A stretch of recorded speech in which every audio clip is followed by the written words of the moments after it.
So a while ago, a friend, as a joke, I think, said, who would you fan cast as the Bratz? And I took it a little too seriously because the Bratz and fan casts are very important to me. I pulled out IMDb, Wikipedia pages, Pinterest, to put together an assortment of actors who I believed would be perfect for the live-action Bratz movie. However, I got a little too carried away and came up with a whole TV show instead. And I would like to share my ideas with you today. I may be cringe, but at least I'm free. Here are my credentials. That's me as a second grader. At the time of making this video, no cast has been announced. Also, side note, after writing the script, I realized a video like this had already been done before by YouTuber The Mary Lou. Please go check out her video. She made original drawings for the video. Like, she drew the girls to help viewers visualize what she wanted them to wear. She made an animatic to explain the story. An animatic. Go watch her video. So, starting off with the Bratz character I loved the most as a kid. My girl, Sasha. Now, why was she my favorite, you ask? As a kid, I logged on to Bratz.com and took the Which Bratz Are You Most Like quiz. And this quiz had a strengths and weaknesses section. So it would tell you what strengths and weaknesses of yours were similar to that of the Bratz girls. Now, I don't remember what strengths this quiz told me I had, but I do remember what weakness it pointed out. This quiz told me, 6 years old at the time, mind you, that I, like Sasha, was a control freak. And you know what? Yeah, control freak and proud. Anyways, my fan cast for Sasha is Miss Daniela Taylor. I've seen her in Blurt, which is a Nickelodeon original film, Night Squad, where she plays a princess who wants to be a knight against her father's wishes, this web series where she played a vampire. I really liked her vlogs with Julie and the Phantom star Owen Joyner. I wanted to queen out so badly with them in 2020. I think she's very cool. She's very gorgeous. So in terms of storylines, every character has something real to deal with, something real for the kids and tweens watching it to relate to. So Sasha's storyline is she's the new girl. She's grieving the recent death of her mom, and her dad moved here to this new town, Stylesville, for a fresh start. She's super artistic, but her grief hasn't really let her make any art since her mom died. She was really popular at her last school, but her friends sucked, which makes her friendship with the Bratz girls all the more endearing. As the show goes on, she learns how important it is to surround herself with good people and good friends. I feel like the storylines I came up with are a bit too serious for Bratz, but this is my video, and I get to do what I want. Second on the list is Sam Manesh as Yasmin. Now, I don't know if you guys know this, but Yasmin was actually named after the daughter of the CEO of MGA Entertainment, the company that made Bratz. The CEO of the company is Iranian. He's an Iranian American. And as a kid, this was such a win because I'm Iranian. I was at the playground like none of these bitches know that I'm Yasmin for real. Anyways, this actress doesn't even have a proper IMDb picture. Justice for my girl. I know her from a short film called My Friend Shokat. I highly recommend it. It's a really sweet short film that you can find on Vimeo. It's about an Iranian American kid who gets upset that his family goat is going to be killed soon. So he sets out to save it. The director of the film is Iranian American. Shout out to Bita Qasemi, you're the coolest. Also watch her film Firewall if you see it at a festival or anything. A really good film. So Yasmin is super nerdy, super quiet, is bullied by the Tweevils, Lamau. Yes, the Tweevils are in this. It's her self-esteem issues that keep her quiet. She also has pretty strict parents, which doesn't help with her self-esteem situation because they're constantly putting her down, but also coddling her to the point where she lacks independence. Being friends with the Bratz really helps her come out of her shell and realize she's really great and actually has a lot of great things to say. Over the course of the show, her confidence grows, her sense of style changes as well. Third is Ruby Stokes as Cloe. Listen, I'm gonna find a way to talk about Lockwood & Co. in every situation, alright? So Chloe's storyline is that she's super sporty. This was inspired by the 2007 movie a bit. She's signed up for every athletics-related after-school club because she loves sports, but also because she doesn't want to go home to her alcoholic mom. Yes, we're in serious TV show territory, sue me. At home, she's sort of taken on like a caretaker role because if she doesn't keep up appearance and if anyone finds out how bad things are with her mom, she'll probably have to go into foster care. I would say like in terms of class, she's less well off compared to the rest of the girls. Through her friendship with the girls, she realizes that she can find community and family outside her family and that she's not alone. And despite getting the short end of the stick in life, the audience will come to really respect how independent she is and how hard she works to stay afloat. And finally, Jade, played by Fadia Graham. I've seen Miss Graham in The Irregulars and Doctor Who. She's incredible. So what I'm thinking for Jade is that she's an activist and she's very active in political spaces. She's gotten into trouble a couple of times for protesting.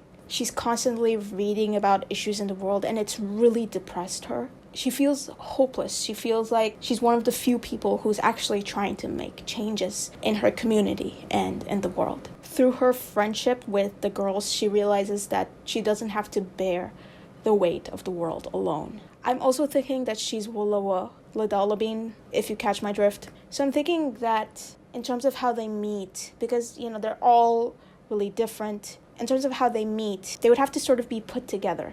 Like, the situation should call for it. Like maybe they meet in detention because they're there for not following the weirdly strict rules of their school, or maybe they get put together for a project or for a field trip, yada yada.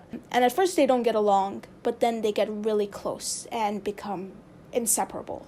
I don't like the whole consumerist message of the original Bratz and how they were always like, let's go shopping, or that, you know, shopping was like the solution to their problems, or when they were sad, they would go shopping. I didn't like that. So I don't want them to bond over shopping, maybe fashion, but not shopping. I'm thinking that one of the main plots would be them getting together to take down something. Like, I don't know, they get together to protest something awful being built in their town. Like maybe their school is being demolished, so an AI data center is built on the land, and they get together, protest against it, rally up the town to agree with them, and stop it from being built. Anyways, onto the fashion. I don't want to get roasted by like artistic YouTubers or like fashion YouTubers, so I'm just gonna make a disclaimer and say I don't know much about fashion, but here are the styles I think each girl would have.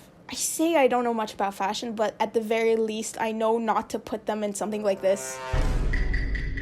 I went on Pinterest and just chose different fashion styles for each of the girls. I don't really have a reasoning for each. It's more just a feeling, so please don't cancel me. So to sort of combat the somewhat consumerist message of the original Bratz, I kept thinking of how my version of the Bratz were into sustainable fashion, like thrifting, secondhand clothing, repairing clothes, DIYing, upcycling, buying long-lasting clothing, etc., etc. For Sasha, I don't know why, but I'm thinking 90s it girl. She was popular in her last school, so I think her style would reflect that too. I think she puts a lot of time into finding good vintage pieces from the 90s. That's sort of her thing. She's also quite knowledgeable about different designers and the fashion world in general because she's very artistic. For Yasmin, I'm thinking she's very shy. She plays it very safe. She never takes any risks with her style, but her outfits are still pretty. I would say they're grandma chic. She has a lot of the same stuff in slightly different colors. I'm thinking maybe like stereotypically nerdy sort of sweaters and overalls for her.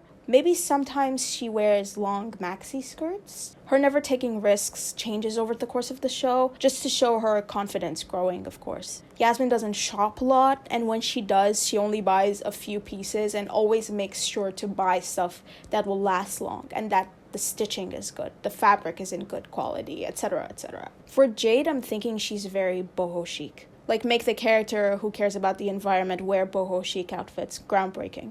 I think she cares a lot about wearing sustainable clothing, so she's always researching what brands are environmentally friendly and cruelty-free. She might make a lot of her own stuff from scraps of clothing, repair her damaged clothing, DIY her own stuff, and upcycle her clothes too. For Cloe, because she's slightly tomboyish, but also can't really afford to buy a lot of stuff, she wears her mom's clothes from the 2000s. So I'm thinking for her, she has this sort of 2000s Avril Lavigne sort of look. She mixes and matches and accessorizes to the point where you don't really realize that she's constantly wearing the same stuff. And now moving on to the other characters. First up, the villains, the Tweevils. Kirsty and Casey, both played by actress Isabel May. I saw her in this film called To the Moon, but some of you might know her from 1983. I always get clips of the show on YouTube Shorts. Now you might be saying that the Bratz animated show's portrayal of the Tweevils and Berdine really demonizes femininity, but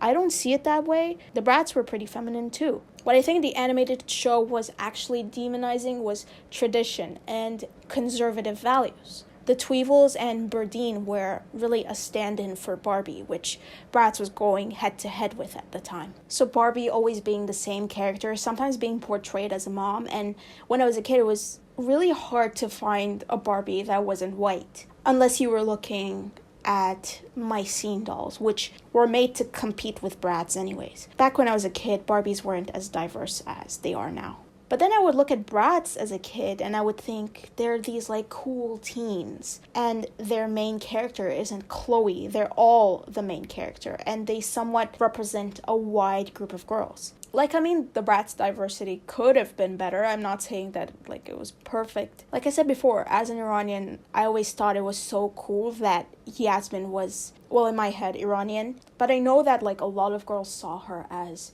South Asian, South American, different ethnicities. I got a little off track there. What I'm trying to say is that Kirsty and Casey on this show will sort of represent the same thing. Their characters will represent awful conservative values. What I'm thinking is Kirsty and Casey will be really evil, but one of the two, maybe Casey, will start pulling away from this mindset after a while. And I'm not sure what will set it off, maybe having lower thoughts about Jade, and Casey will be given a redemption arc. Don't get mad at me for casting people who are 20 and over. Have you seen Off Campus? Aren't they all supposed to be undergrads? Sweetie, this is a 28-year-old man. So I'm thinking they will both start out wearing things that are 1950s housewife coded.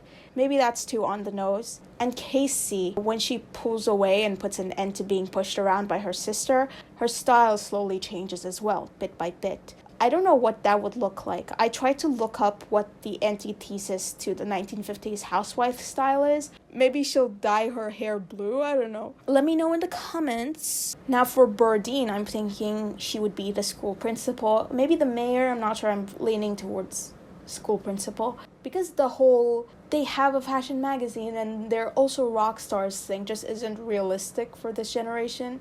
I don't think it was realistic for the Bratz generation either. And we're not doing the same thing as the animated show. What's the point of that? Just go watch the animated show then. So in my version of the Bratz TV show, Berdine isn't in charge of Your Thing magazine. She's just quite a strict and rather unfair principal. But I think as the show goes on, we could humanize her character a bit and make her less of a villain when the real big bad comes in, aka the corporation trying to build a data center in their town. And I would kill to have the OG Berdine voice actor, the lovely and gorgeous Wendy Malick, play her. There's also this running joke where she keeps playing principals, which I love. And I didn't even realize when coming up with this, it just happened subconsciously. Now for the boys, with a Z. I don't really have a style planned for the boys or a proper story for each. More so, I'll be talking about their relationships with the girls. First up, we got Cameron, Chloe's love interest, played by Cello Man.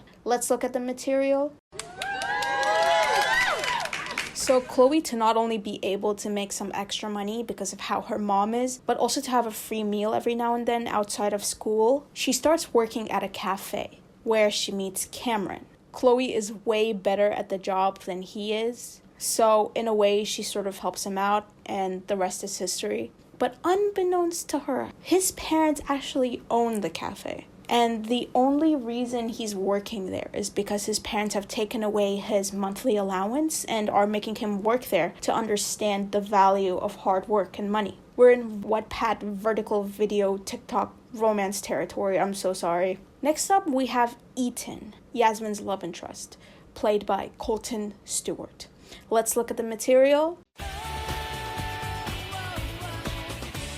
I have 2 words for you: academic rivalry. We already spoke about Jade and Casey, which in hindsight, if you think of it in the context of the animated show, is so strange. But when you remove it from that, it makes sense based on what we talked about. They need to bond over something though. And I'm thinking maybe Jade is into something really geeky, and turns out Casey is really into it too. And that's how they meet. Like maybe they meet in a D&D after school club or something, and that's how they bond. But Kirsty doesn't know that Casey's in that club, so Casey's there secretly. Like, Kirsty probably thinks her sister is in, like, a horseback riding club or something, and their school doesn't even have one. And that's how they get to know each other better, and how Casey is sort of able to pull away from Kirsty. And Casey will also eventually end up in the same activist spaces that Jade is in, defying her conservative parents and her sister. I would also say that, like, at first they don't get along, but then they get closer. And Casey is in awe of how kind Jade is and how she cares essentially for everyone. And we also have Sasha's love interest. Hear me out. He wasn't a character on the show, because in the animated show, only Cloe and Yasmin had love interests. I looked in the Bratz boys database, and none of them have Middle Eastern names, but I was thinking we could take actor Ali Haji Hashmati. He's Iranian. Was also on Lockwood & Co. We make him Yasmin's brother.